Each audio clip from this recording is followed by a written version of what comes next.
আসসালামু আলাইকুম। আমি নীলা চলে এসেছি আপনাদের জন্য টাটকা মিষ্টি কুমড়া শাকের রেসিপি নিয়ে। এই যে দেখতে পাচ্ছেন আমার এইখানে শাক আমি মিষ্টি কুমড়া খেয়ে বিচি ফেলায় রাখছিলাম। তো এখানে খুব সুন্দর কিন্তু গাছ হয়েছে। গাছ কিন্তু অনেক হইছে। আর এগুলা কিন্তু আপনার জাংলা না দিলেও বেটে একদম সুন্দর হয়। তো আজকে আমি অনেকগুলা শাক তুললাম। শাকগুলা একদম ভালো। আর যখন ঘরে বাজার না থাকবে তখন এরকম বাড়ির উঠানের সবজি নিয়ে খাইতে তো খুব মজাই লাগে। আর একটুখানি যদি জায়গা থাকে অবশ্যই গাছপালা লাগানো অনেক ভালো।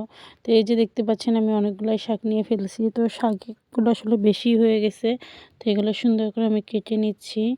আর এগুলো কিন্তু ঘষে কাটা লাগে। ঘষে যদি না কাটেন তাহলে কিন্তু এগুলো মানে এটার গায়ে একটা আল থাকে যেটা কিনা মানে কেমন জানি লাগে সেজন্য। আর এইজন্য এটা খুব সুন্দর করে ডইলা সুন্দর করে বাছতে হবে। তো আমি এই শাকগুলো খুব সুন্দর করে কেটে নিব। তো এই যে আমার কাটা শেষ, এখন আমি এটা ধুইতে চলে যাচ্ছি। তো আমরা তো গ্রামে থাকি। তো গ্রামে থাকলে কিন্তু একটু দূরে সব কিছু থাকে। তো এই যে দেখতে পাচ্ছেন আমি এখন মটর ছেড়ে দিছি। মটর ছেড়ে এটা কিন্তু কচলায় একটু সুন্দর করে ধুয়ে নেব, যেন কোনো আল না থাকে উপরে। তো সুন্দর করে এটা আমি ধুয়ে নেব।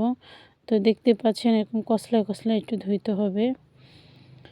তো আমার ধোয়া শেষ। এই যে আমি এখন অনেক শাক, তো ২ রকমের রেসিপি হবে আজকে। ডাল দিয়ে মিষ্টি কুমড়া শাকের রেসিপি, আর হবে আলু দিয়ে বেগুন দিয়ে মিষ্টি কুমড়া শাকের নিরামিষের রেসিপি। বেগুন ছিল আমার গাছেরই, তো অল্প কিছু ছিল সেগুলো আমি নিয়ে নিছি। তো এখানে আমি ডালের জন্য শাক নিয়ে নিচ্ছি। আসলে শাকের পরিমাণ একটু বেশি হয়ে গেছে। আমাদের আসলে বাসায় তেমন শাক কেউ খায় না, সেজন্য। তো আরও কম কাটলে বেশি ভালো হইতো। তো আমি এখানে দিয়ে দিলাম, এখানে ডাল দিয়ে দিলাম পানিসহ। তো বেশি একটা পানি লাগবে না, সেই জন্য পরবর্তীতে আমি আরেকটু পানি লাগলে অ্যাড করে দেবো। তবে এই পর্যায়ে দিয়ে দিলে খুব ভালো হবে। তো এই যে দেখতে পাচ্ছেন এখানে পেঁয়াজ কুচি, কাঁচামরিচ কুচি, রসুন কুচি এগুলো সব দিয়ে দেবো। সামান্য লবণও দিয়ে দেবো। তো এই তো দেওয়া হয়ে যাচ্ছে। আর হলুদ দিয়ে দেবো, তাহলে কালারটা সুন্দর আসবে। হলুদ না দিলে কিন্তু ভাল লাগে না দেখতে। তো এই যে এই পর্যায়ে আমি এখন এটা প্রেসার কুকার আটকে দেব, তারপরে চুলার উপর বসিয়ে দেব।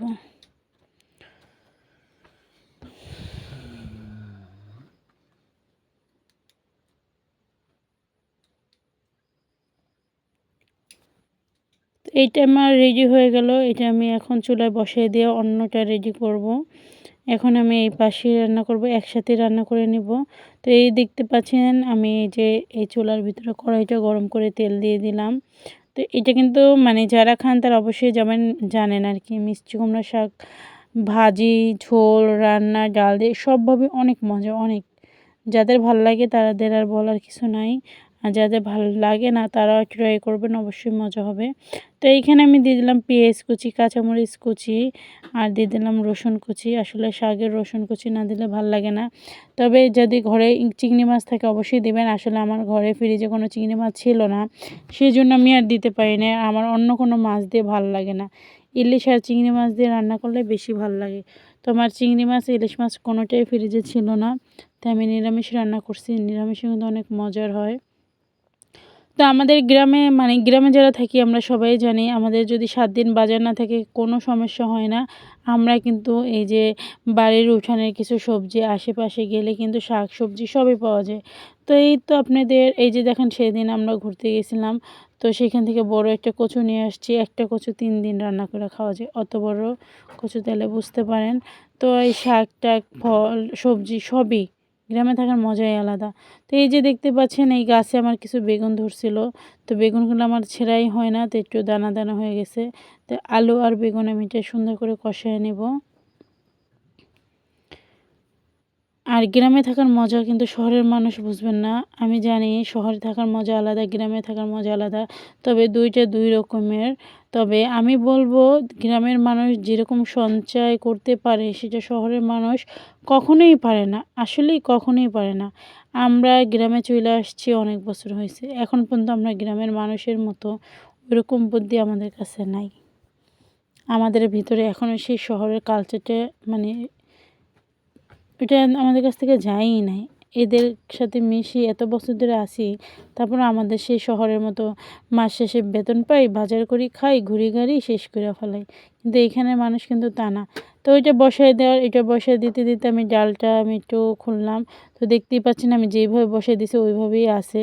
তবে নিচে কিন্তু অনেকটাই সিদ্ধ হইছে। এটা কিন্তু আরেকটু দেওয়া দরকার ছিল নাড়াচাড়া দিয়ে। তবে তখন আমি তাড়াতাড়ি দিয়ে দিলাম। তো এই পর্যায়ে আপনি সুন্দর করে নাড়াচাড়া দিয়ে আর একটু সামান্য পানি দিয়ে নিবেন। পানিটা তখন আমার একদম কম হয়েছিল। যদিও পানিটা আরেকটু দিয়ে নাড়াচাড়া দিয়ে দেওয়া দরকার ছিল। তবে আমি একটু সিদ্ধ হয়ে ওইটা বসানোর জন্য অপেক্ষায় ছিলাম। তো এই পর্যায়ে আমি একটু সুন্দর করে নাড়াচাড়া দিয়ে তারপরে আবার এই যে পানি বসিয়ে দিলাম। তো মিষ্টি কুমড়া কে কীভাবে খাইতে পছন্দ করেন অবশ্যই কমেন্ট করবেন।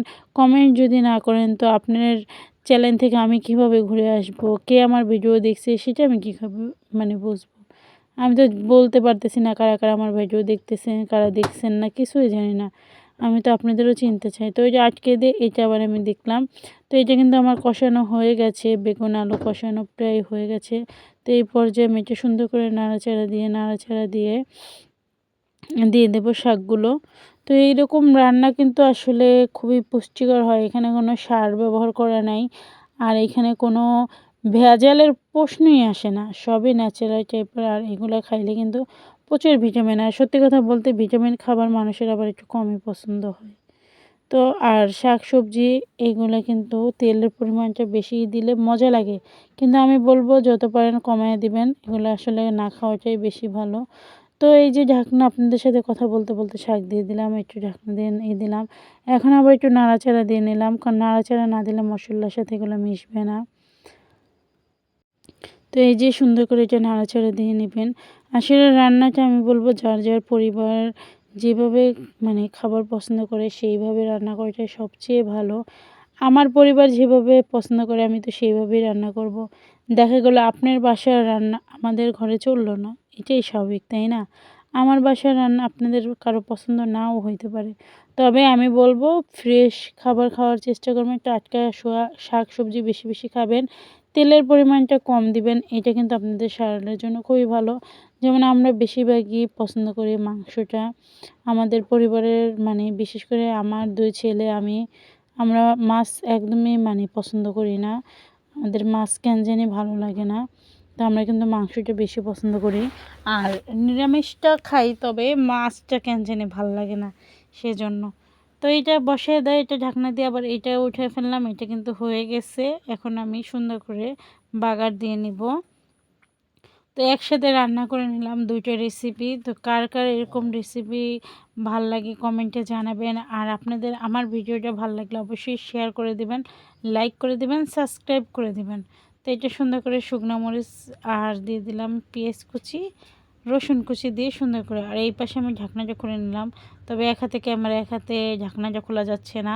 তারপরে আমি এটা খুলে নিলাম। এই যে দেখতে পাচ্ছেন এখানে কিন্তু আমি কোনো রকমের মানে পানি রাখি নাই। কারণ পানিটা রাখলে একদম ডালেরটা ভাল লাগে না সেজন্য।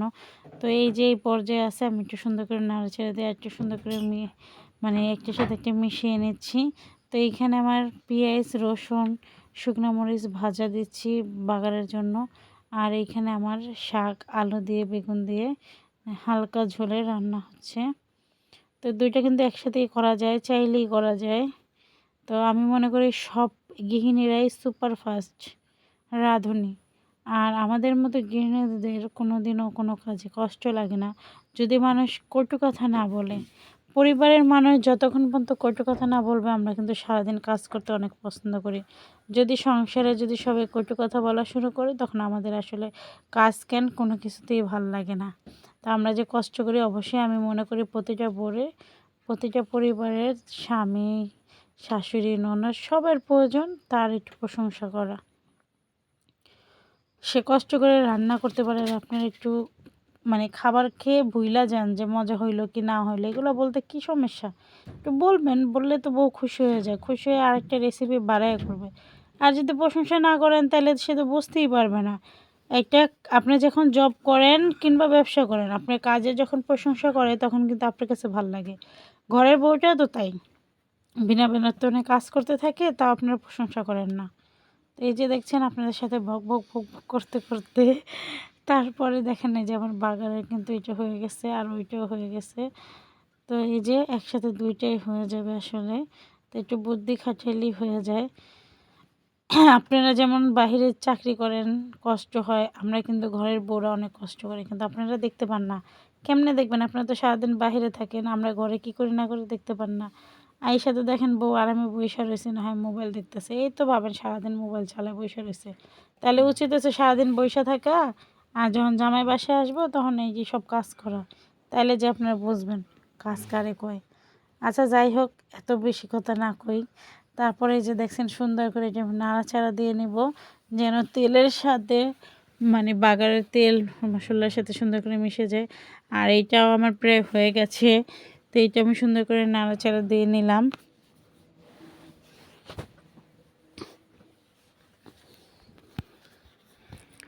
তো এই যে দেখতে পাচ্ছেন আমার কিন্তু দুইটাই প্রায় হয়ে গেছে। আর এটার উপরে আমি জিরা গুঁড়া দিয়ে দিচ্ছি। আপনারা অবশ্যই ভাজা জিরা গুঁড়া দিয়ে দিবেন, তাহলে কিন্তু গ্রানটা খুব সুন্দর আসবে। অনেকেই শাক দেখে জিরার গুঁড়া দিতে চান না, কিন্তু আমি বলবো দিয়ে দিবেন, তবে গ্রানটা খুব সুন্দর আসবে। খাবারটা আসলে গ্রান হইলে কিন্তু খাবার খাওয়ার জন্য মানে আলাদা একটা স্বাদ পাওয়া যায়, এটা রুচিটাও বাড়ে। এই তো আপনার সাথে বকবক করতে করতে আমার কিন্তু দুইটাই রান্না প্রায় শেষ। তো রান্না কেমন হয়েছে অবশ্যই আমাকে জানাবেন, কমেন্টে জানাবেন। কে কে ভিডিও দেখছেন অবশ্যই আপনারাও আমাকে কমেন্ট করে জানাবেন, আমি যেন আপনাদের চ্যানেল থেকে ঘুরে আসতে পারি। আর সবাই সাবস্ক্রাইব করে দিবেন, শেয়ার করে দিবেন, লাইক করে দিবেন, কমেন্ট তো অবশ্যই করবেন।